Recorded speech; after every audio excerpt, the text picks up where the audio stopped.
Hey you are listening to the Latter-day Ladypreneur podcast. This is Sarah Allred, your host.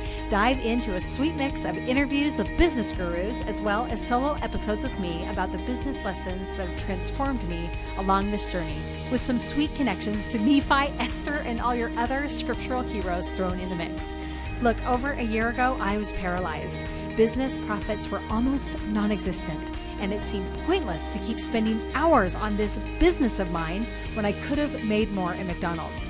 The most painful part, as I felt the hustle of it all, was taking my focus away from those I love most, in my home. So why the paralysis? Why couldn't I just walk away? Look, I knew deep down in my soul that God had called me to do this, to grow a business, to uncover a way to inspire others to do the same. So how could both exist? A thriving business and a thriving home? That's when I met a mentor that opened my eyes to a whole new way of doing business.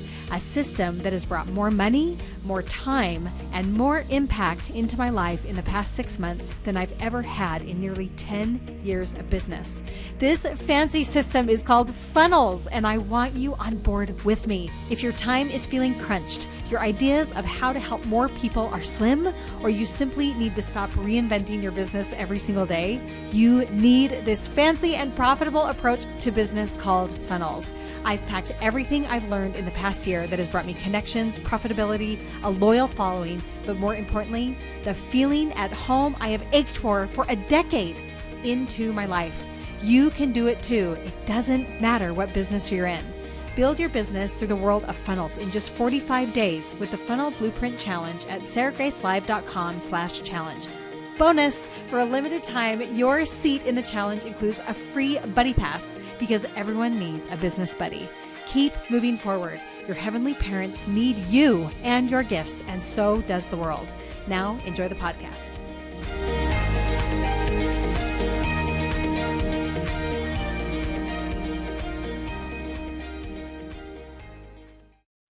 Hey everybody, this is Sarah Allred. You're listening to the Latter-day Ladypreneur podcast. I'm thrilled to be with you again. This is episode 3, and we are talking all about Tony Robbins, quoting the DNC, and of course, Nephi enters the room. What in the world does this have to do with entrepreneurship? Everything. So let me take you back into my world. I've been an entrepreneur for just over 10 years.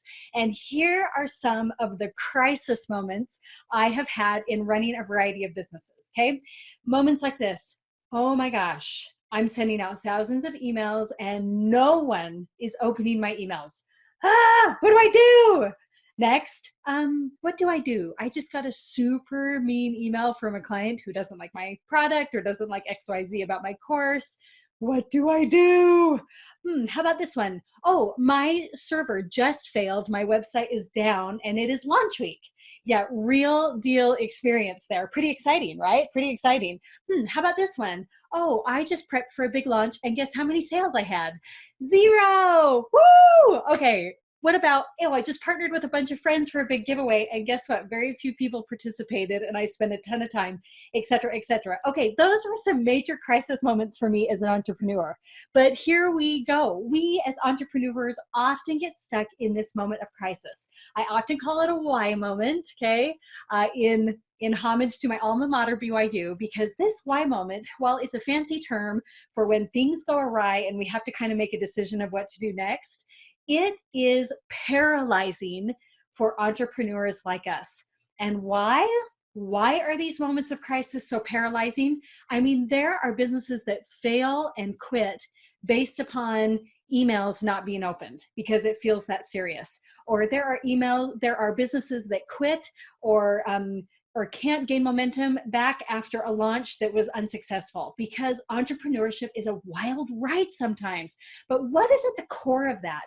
Why is it that some of these crisis moments turn into a total upheaval of quitting business, shifting business, selling business, throwing the whole thing up in the air, waving the white flag? Why does it happen? It happens because you and I as entrepreneurs, we run on momentum. And if you don't have momentum, it's really hard to dive in there and keep moving forward with emails that no one is opening. If you don't have momentum, it's really, really hard to see past a launch where your entire server is down. Oh my word, that so happened to me. I am so in your boat.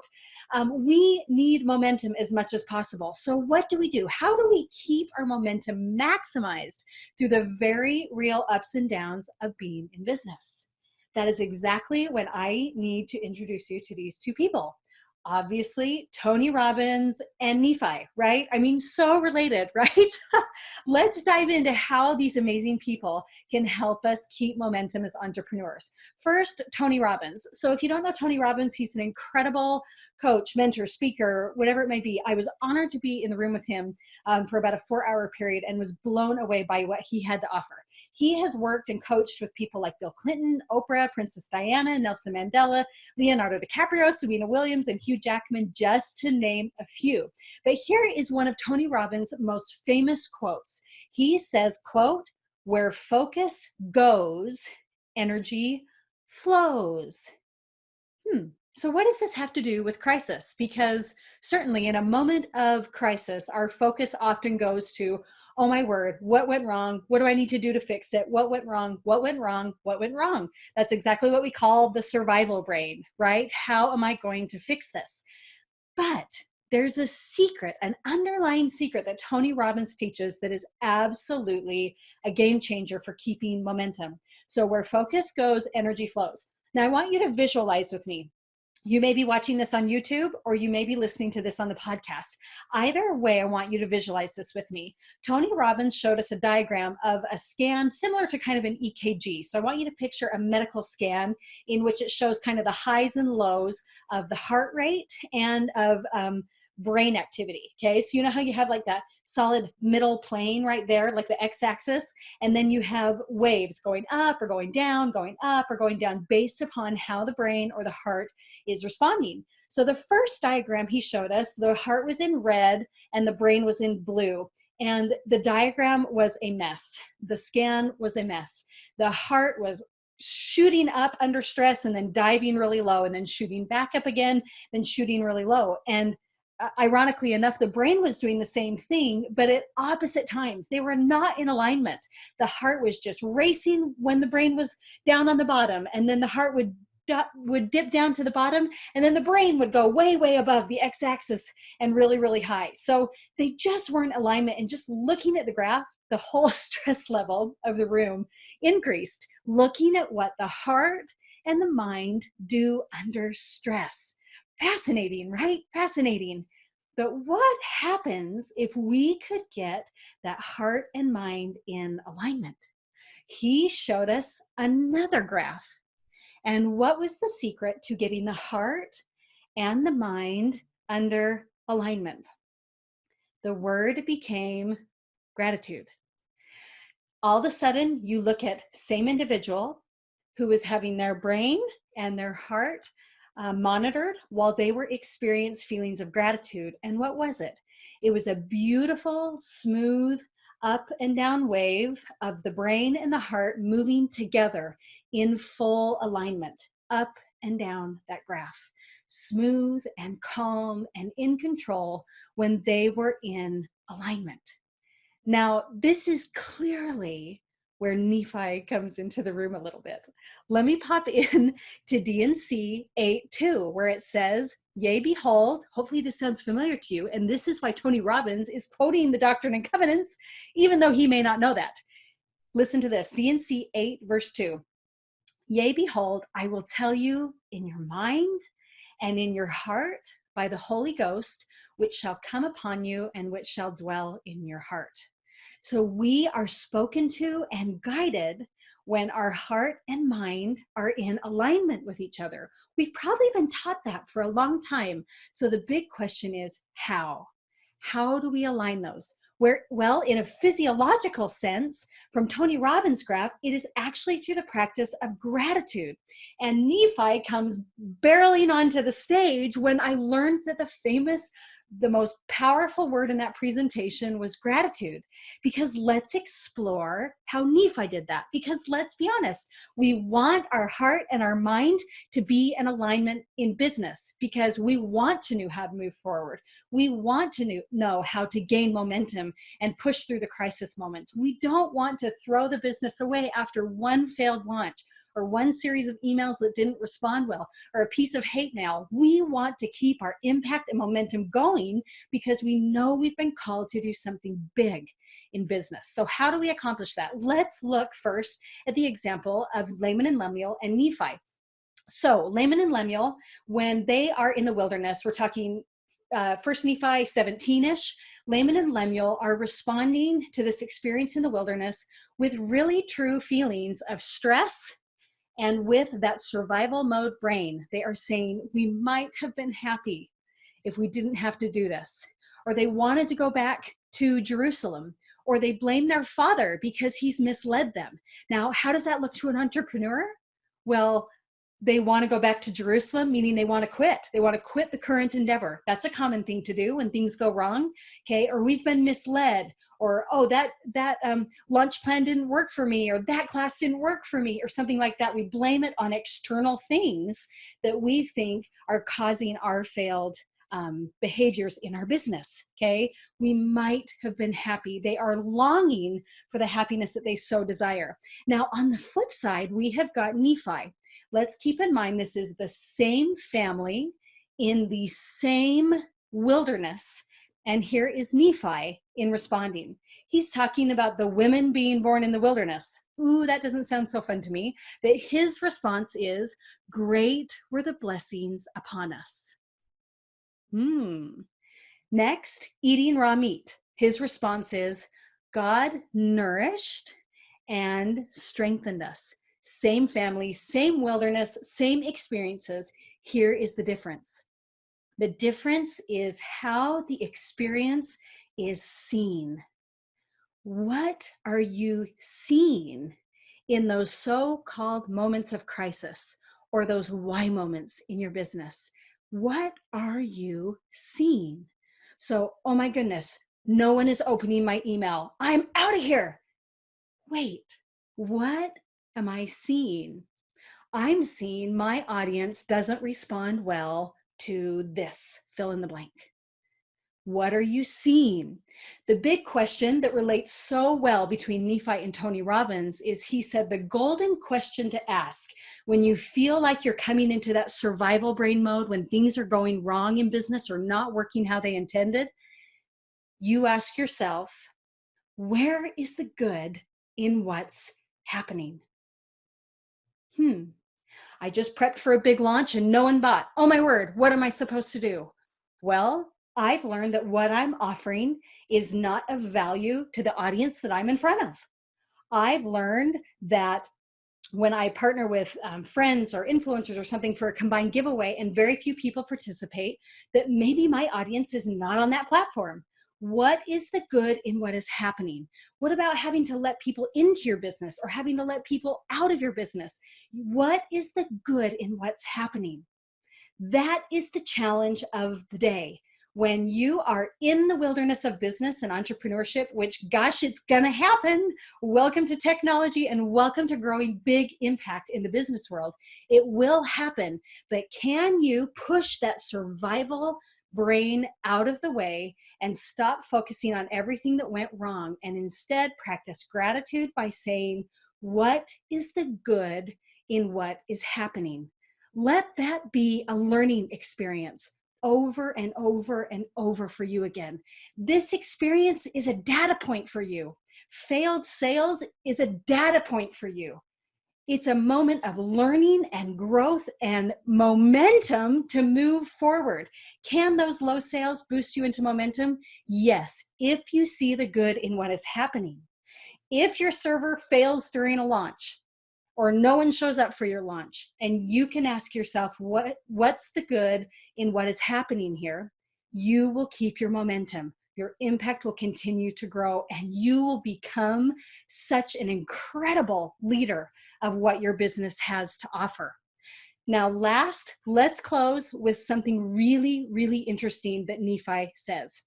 He's talking about the Liahona, and he says, and we did follow the directions of the ball, meaning the Liahona, which led us in the most fertile parts of the wilderness. What in the world does this have to do with entrepreneurship? Absolutely everything. If I were to come to you as a member of the Church of Jesus Christ of Latter-day Saints, and I would say, what are the fertile parts that your business desperately needs? Do you need growth? Do you need sales? Do you need external help? What do you need? What are those fertile parts that you are so dying for right now? What are those fertile parts? Well, do you have a Liahona? No, but let's talk symbolically. Maybe you do. And if you do, you need to give me a call. But let's talk symbolically. All the Liahona is a pattern of how God accomplishes his work. He always uses something ordinary and familiar as a tool to get his work accomplished by his saints. So don't worry about not having the Liahona. He is going to guide you through different tools and experiences, things that are ordinary and familiar to you. That may be classes, that may be a mentor, that may be a podcast, that may be an experience that opens your mind, that may be an event, that may be, who knows what that is, but something ordinary is going to push you forward in the work of the Lord through your business.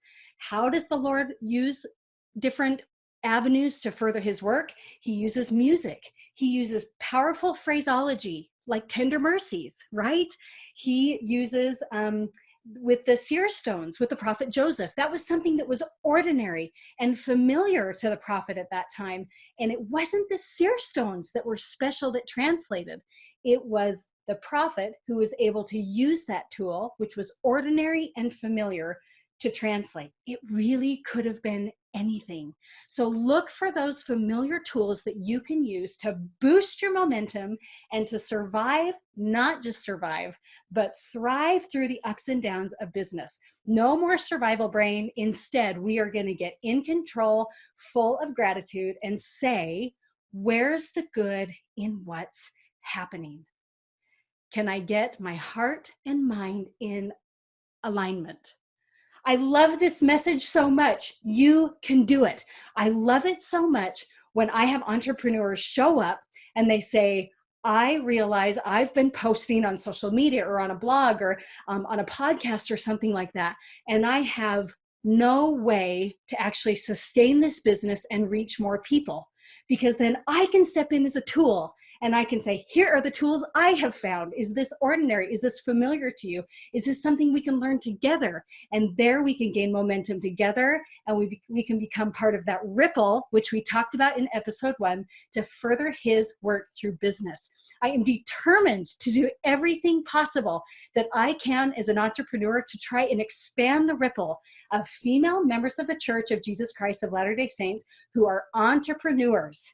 That is my goal with this podcast. I would love if something has resonated with you in this podcast, in the interviews that you've heard. I would love it if you would pop into iTunes and give it a rating and a review. It's really going to help get this message out. It's going to help the ripple grow even more. And I would be so appreciative. If you need to contact me and you have other topics you want to tackle here on the podcast, leave that review and then contact me at contact@sarahgracelive.com. It's all in the show notes. Thanks so much for joining me for the podcast, episode 3. So glad that we had Tony Robbins, the Doctrine and Covenants, and Nephi all here to teach us how we can better keep momentum as entrepreneurs. You guys are the best. We'll see you soon. Take care. If you enjoyed this podcast, I know you would enjoy my course, the Funnel Blueprint Challenge. What in the world do funnels have to do with you thinking bigger as a woman of faith, business, and motherhood? Well, my friend, everything. Funnels are just a fancy word for a brilliant business plan that grants you more money, more free time, and more impact without sacrificing your role as a woman of faith and family. My favorite part about funnels? Well, building a plan that is serving every single customer. customers who have $0 to spend, and those who are ready to invest thousands in you. The Funnel Blueprint Challenge, available at sarahgracelife.com/challenge, is filled with 45 days of step-by-step guidance on starting, growing, and expanding your business right. This is the exact blueprint I use to build funnels for high-end clients.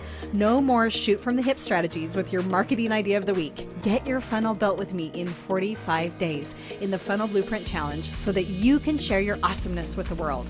Let me be awesome at teaching you funnels so that you can be awesome at what you do. Head to sarahgracelive.com/challenge to register. Thanks for listening to the podcast.